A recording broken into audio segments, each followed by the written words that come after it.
Hello, everyone, and welcome to the first episode of the Young People's Money Podcast. I am your host, Liana. With this podcast, I aim to normalize having open and honest conversations about money amongst young people, which is important because at the end of the day, it's how our world goes round. So this podcast isn't really going to be traditionally educational in terms of directly teaching you how to create a budget or an investment portfolio or anything like that, mainly because there are so many resources online that cover such topics in a much better way than I could do with my particular skill set and background. My passion and my mission here is to start erasing some of the discomfort and stigma around financial conversations. If you go around asking people how much they make, some people might be open about it, but you may find that a lot of people will be really anal about it and not want to share. And that's because there's this narrative that talking so openly about money is bad form or rude. And thinking about that now, that's more than likely caused by this work-centered culture that's so prevalent in the United States, where it's so normal to be like, "Hi, nice to meet you. My name is Liana. This is what I do for work." And in other countries, that's apparently not normal. That's known to be a very distinctively American thing to tie our identities to our work. So when we let our work be so attached to who we are, to our identities, it's normal to see our incomes as reflections of our self-worth. So it's very vulnerable. I get it. But the reason I want to make a change here and make these conversations a little bit more comfortable is because I've noticed there is a real problem with financial education. There are 65-year-olds who cannot retire because they don't have enough in their savings. There are homeless people who made bad financial decisions that landed them in their situations. No one is teaching high school seniors about investments and debt, the same high school seniors that end up taking out hundreds of thousands in student loans before they can even fully understand what interest even means. I know not everyone is eager to take a finance class or hop on YouTube and watch an hour-long video on cryptocurrency. To a lot of people, the world of financial education is pretty elusive. So this is my effort to bridge the gap between stone cold cash and, as cheesy as it may sound, our humanity. Let's delve deep into our unique and individualized relationships with our money, and who knows, this might encourage some people to further their financial education or take a closer look at their current budget or financial goals. I graduated college 3 years ago now, and all of a sudden I'm an adult with a career, and that's scary. And in that transition, there was a time I wasn't sure that what I was doing with my money was the best or right thing to do. I, for one, have found it really helpful to have conversations with my peers about what they do with their money because they've helped me figure out where I stand. And if they've done something that I want to do in the future, like buy a house, I can start thinking about how I can do that too. It all kind of feels like one big test, and asking other people about their money has been my way of exchanging test answers because no one said we couldn't work together. And in this economy, we definitely should be sharing answers. Money is genuinely one of my favorite conversation topics because, to be honest, it has had a huge impact on my life, not having it and having it. I know there is more to life than money, and I agree that the best things are free. Love, friendship, etc. However, in the past few years, so many opportunities, so many wonderful things in my life now couldn't have come to fruition without a budget to support them. So let's get open and honest and really comfortable. I have a rather structured approach with this podcast. I made a list of questions that I'm going to ask all my guests. Now, I know I can't hop on here and be like, people should be open about their money without being open about my money first. That would be very hypocritical. So I will kick off this series by being the first to answer my own questions. So the first question is, how did you grow up and how did that affect your attitude towards money? So I grew up in a pretty small, cluttered house, and my dad was and still is really frugal.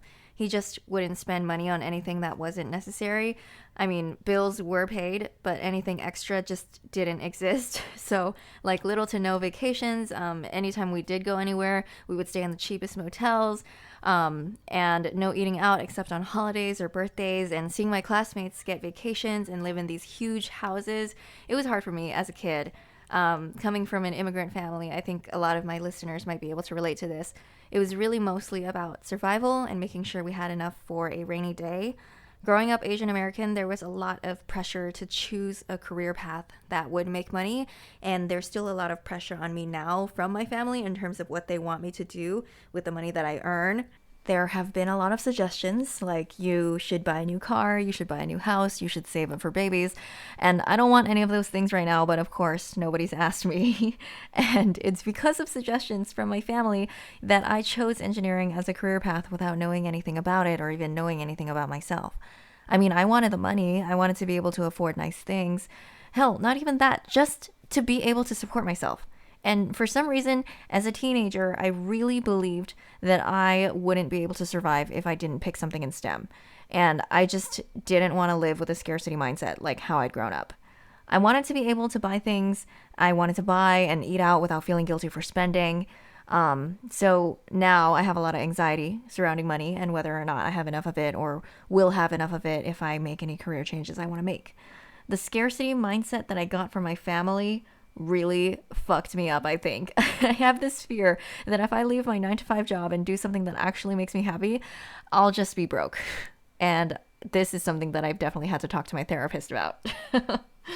I think in an alternate universe where teenage Liana didn't grow up with a scarcity mindset, she would have majored in English, but I just did not allow myself to even think about that when I was a teenager.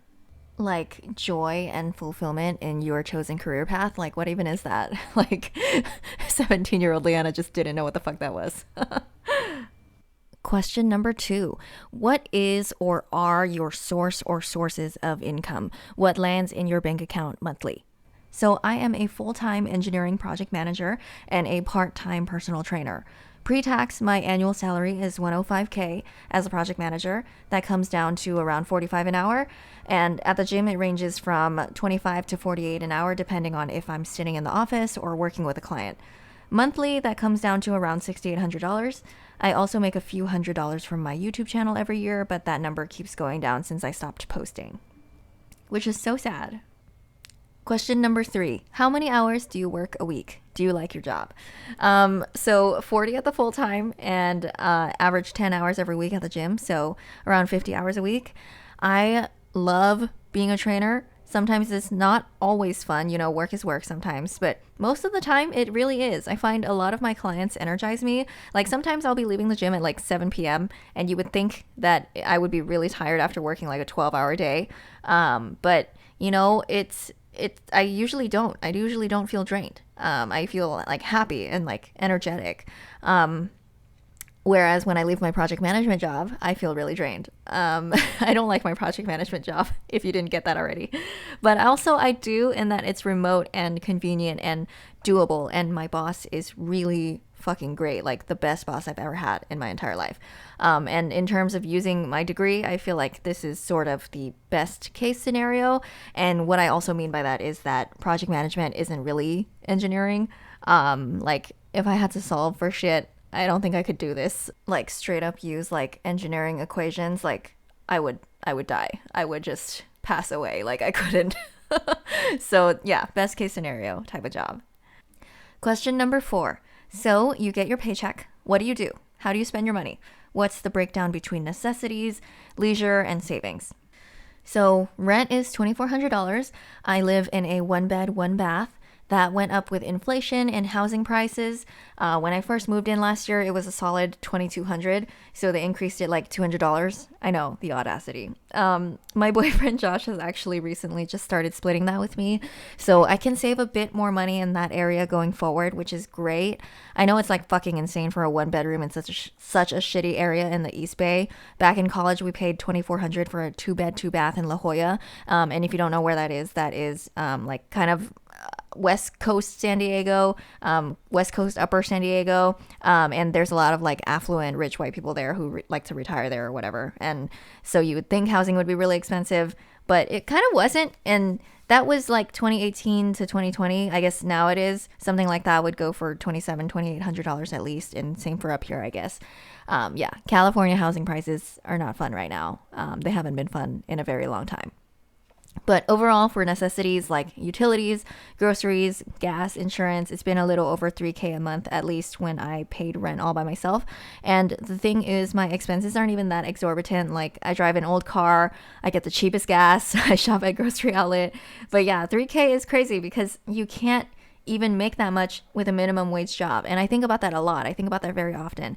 And this is how people get trapped into corporate jobs with cushy salaries that they don't really like, because minimum wage, even at full time, is not a living wage unless you live with your parents or have like 2 roommates or some shit. And I could not, just for my mental and physical well-being, live with my parents, and I did not want to subject myself to the absolute lack of cleanliness standards of other people. And, you know, before you judge me for that, I mean, you're free to judge me for that if you want, but I am very particular. I know that I'm very clean, and not a lot of people are.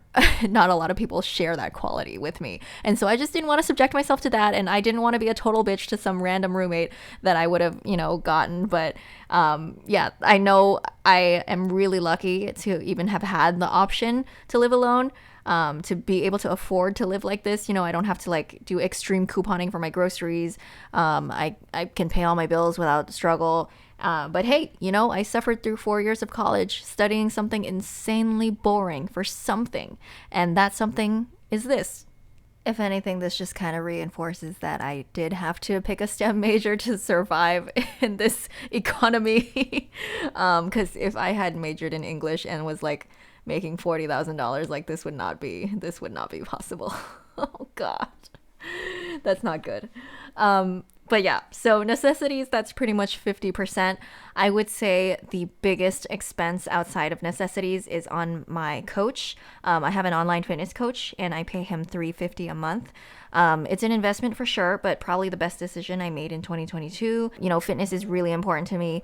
And I was just like plateauing for such a long time. Like I had been lifting for like 5 years and like pretty much lifting the same weight that I was like 3-4 years ago. And that had to do a lot with me losing weight and not being the healthiest in the past few years with the pandemic and everything. And so it was a really good investment because I'm stronger than I've ever been, stronger than I ever thought I could be after just like 6 months of working with him. So really, really cool. I also hired a singing coach, a vocal coach a few months ago. I met with her. I meet with her bi-weekly, so that's about $200 a month. I just wanted to learn a new skill this year, and I've always been a pretty bad singer, so I thought that was perfect. That was something cool that I could try this year. Shopping is also a weakness of mine. I love shopping. It's that insatiable desire for novelty. I'm sure it's because of childhood trauma. It's inconsistent from month to month, but maybe $400. I also eat out a lot, maybe $200 a month. So after all of that, I usually have a little over $2,000 left over each month, and all of that goes into my investment savings and or high interest savings accounts. Question number 5, do you have a budget? Sort of. For each paycheck I get from my full-time job, I know exactly where each dollar is going. I have a spreadsheet for that. It's split into rent, gas, groceries, Wi-Fi, and if I'm saving for something specific, I'll have a separate column for that as well. The spreadsheet is really good for when I know exactly how much I'm going to spend, especially if I'm saving up for something big. I like seeing exactly how long it'll take me to save up. But with my paychecks from the gym, that's pretty much free game for me. I do use the gym money to pay for my coaches, but other than that, I just use the rest on food and shopping. It's kind of my fuck around money, or more accurately, it's my investing in my own happiness fund. To be honest, I've always hated the rigidity and restrictiveness of a budget. I feel like I was never able to successfully follow one. I feel like there's so much rigidity and structure in my life that I need at least one area where I can be really unhinged. It's kind of similar to how really strong and powerful women in positions of authority like to be submissive in bed sometimes. Yeah, you just need that balance is what I'm trying to say. Lately, I haven't been feeling too guilty about, spending so much money, but I realized it was because I can afford my unhealthy shopping habits now. Number 6, have you ever regretted spending money on something? Yes, of course. I've wasted so much money on trendy and cheap clothes that just don't hold up over time, or when the trend passes, it's not cute anymore, which is why in the past few years, I've really just tried to invest in like classic and timeless pieces. Though if I'm being honest, buying large quantities of cheap clothing is probably something every young woman goes through at a certain point as she's trying to find out what her style is. I wish I hadn't spent so much money, but now I know what looks good on me and what I like, so here's to a future of more efficient shopping and investing in clothes that I'll actually wear. Number 7, what was the biggest thing you spent money on lately? Lately, I did just drop 6K on Invisalign. Shit's expensive, but I would like straight teeth. I feel like dental spending is pretty justified for the most part. I feel like I used to smile with teeth so confidently, but I've noticed that I don't do that too often anymore. I think it's because my wisdom teeth kind of like shifted my front teeth, and so it just got like more crooked over time, or maybe I just got like more insecure or something. One of my biggest regrets is probably not getting braces when I was a kid, because then my parents would have paid for it, but I didn't want them at the time. Idiot. I was an idiot, but it's fine. I think Invisalign is probably the biggest thing I've ever spent money on. I don't think I've ever spent 6K all at once before, aside from paying back 27K in student loans, but even that was over the course of several months. And I'm grateful that it was for something like so optional, because it could have been like, a hospital bill or like something equally horrible. Question number 8. Do you wish you made more? What would you do with the extra money? Of course, I wish I made more. Who doesn't? I guess maybe Jeff Bezos. I don't know. Depends on who you are and what your expenses are and what your lifestyle is. But there are these housing cost estimator calculators online that basically tell you based on your income how expensive of a house you can afford. And with my income and a 30-year mortgage, I can do a $500,000 home. That's $500,000. Now, where I live, for $500,000, you can get a shithole. So, yeah, I'd like to make more so I can actually save up for like a house, like a halfway decent house. Like right now, buying a house is not really something I'm super focused on, just because I know I don't see myself doing this whole corporate 9 to 5 thing long term. So I don't want to get like a 30-year mortgage and then trap myself. And then not even be able to like think about making any career changes or anything like that, because I have to pay my mortgage. So yeah, with the extra money, I would buy a house. Question number 9. You win $5 million. What would you do with it? I would buy property and then rent those properties out. Every single, finance YouTuber that I watched, they're always like, you should invest in real estate. Like real estate is probably the best investment that you can make. And so I've always been really interested in exploring that avenue, except I don't really have the financial means to do that right now. I can't really buy a house, especially in this area. And I like don't even know the first thing about buying a house out of state. It just seems like so out of reach right now.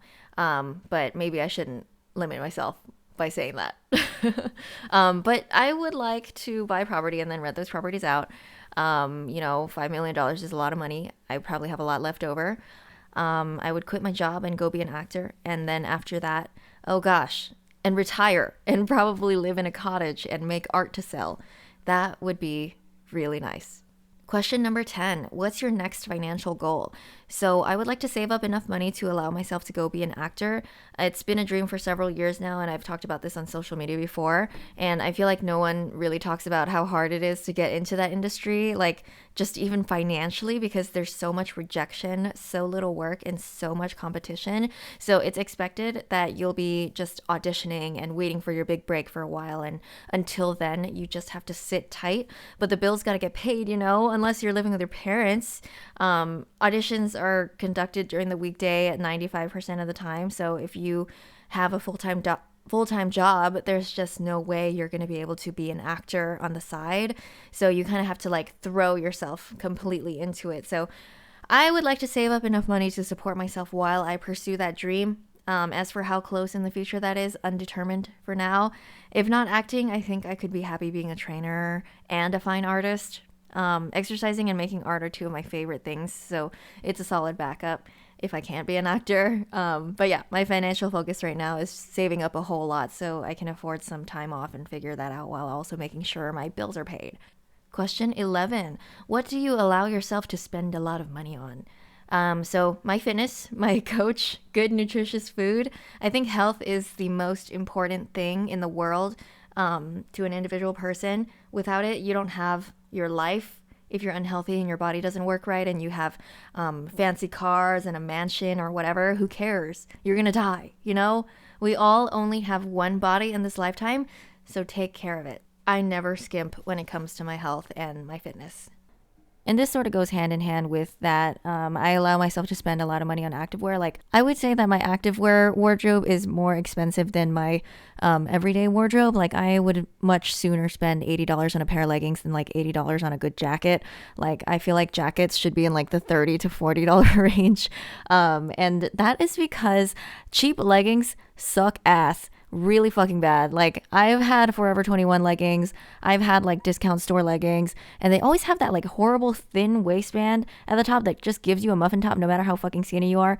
And like, you know, a lot of them are see-through, and a lot of them are just like made of that really uncomfortable like sporty fabric that I really freaking hate. And so I would rather invest in my leggings than deal with the monstrosities of cheap leggings. You don't really need to go above 100 for like a good pair of leggings, but definitely over $10. Definitely. Question number 12. What are you really cheap with? Well, I still steal toilet paper from my parents' house, so there's that. And I also, you know, really random, I also don't own a colander, which is really, really random. But I feel like with things that are really boring like that, where it's just a kitchen tool and I can survive without one, I'm not going to spend money on one. But yes, it does make my life somewhat difficult because every time I wash salad, it's like a little bit too wet. And then every time I drain pasta, it's not very efficient. So maybe I should just suck it up and buy a fucking colander for like $5. I am sort of cheap with eating out as well. I'd like rather go to the local Vietnamese restaurant than like a fancy high-end restaurant. Like, the high-end restaurants are for like really, really special occasions that are mainly for the ambiance. But I feel like if, you know, the point of eating out for me is to eat good food, and you can find so many cheap options to, you know, satisfy that goal. So I feel like most of the time I don't really want to spend $200 on a single meal. Like, I can't really justify that. I feel like I'm also kind of cheap with clothes, but not really. I don't really have any luxury brands or anything like that. I do have a Gucci wallet that I found in my mom's old things, and it feels fancy because it's like, ooh, Gucci. So I get it, but I don't want to spend like hundreds or thousands on one single item like that. Question number 13. What would you do with your life if money wasn't an issue? Oh man, what I said before. I'd pursue acting, I'd make art, I'd spend more time with the people I love. I would just kick back and have a good time, to be honest, because I feel like that's what life should be about. If I had a lot of money, I'd like to become a philanthropist as well. Use that money for good to help people who are struggling.